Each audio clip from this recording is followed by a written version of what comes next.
Toplum TV iş üzrə yanvarın 19-da keçirilən məhkəmə prosesində qurumun həm təsisçisi, media ekspert Ələsgər Məmmədli ev dustaqlığından buraxılmağını istəyib. Onun səhhətinin getdikcə daha da ağırlaşdığını məhkəmə zalındakı digər təqsirləndirilənlər də təsdiqləyiblər. Ələsgər Məmmədli deyib ki, cinayətlər sübut olmuş erməni məhbuslar Ermənistana təhvil verilir, amma özü heç bir cinayət işləmədiyi halda həbsə saxlanılır. Məhkəmə vəsadəti təmin etməyib. Ötən ilin avqustunda dini şüarlar səsləndirərkən saxlanılan 6 inanclı qadın fəalın həbs qəti imkan tədbiri daha 2 ay uzadılıb.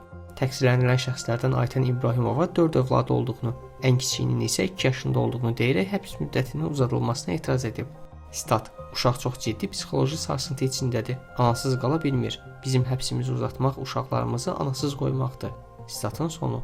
Saxlanılan inanclı fəallar xuliqanlıq və ictimai qaydanın pozulmasında ittiham olunurlar. Özləri isə ittihamları qəbul etmirlər.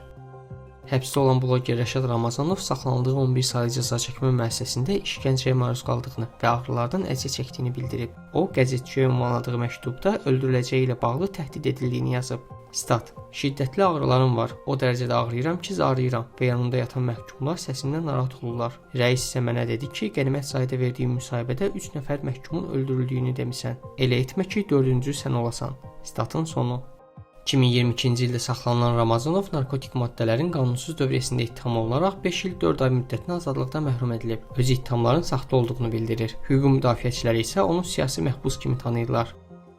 Azərbaycan hakimiyyətindən rüşvət almaqda ittiham olunan Almaniya Bundestagının sabiq üzvü Aksel Fischer barəsində hökm oxunub. Yanvarın 22-sində Münhen Regional Məhkəməsində keçirilən prosesdə Fischer 1 il 2 ay müddətinə şərti həbs cəzasına məhkum edilib. O həmçinin ümumilikdə 32.000 avro məbləğində cərimə olunub. Məhkəmə qərar verib ki, Fischer AŞBO üzvü kimi Azərbaycan hakimiyyətini təmsil edən şəxslərdən bu ölkənin müsbət imicini təbliğ etmək üçün ümumilikdə 79.000 avro rüşvət alıb.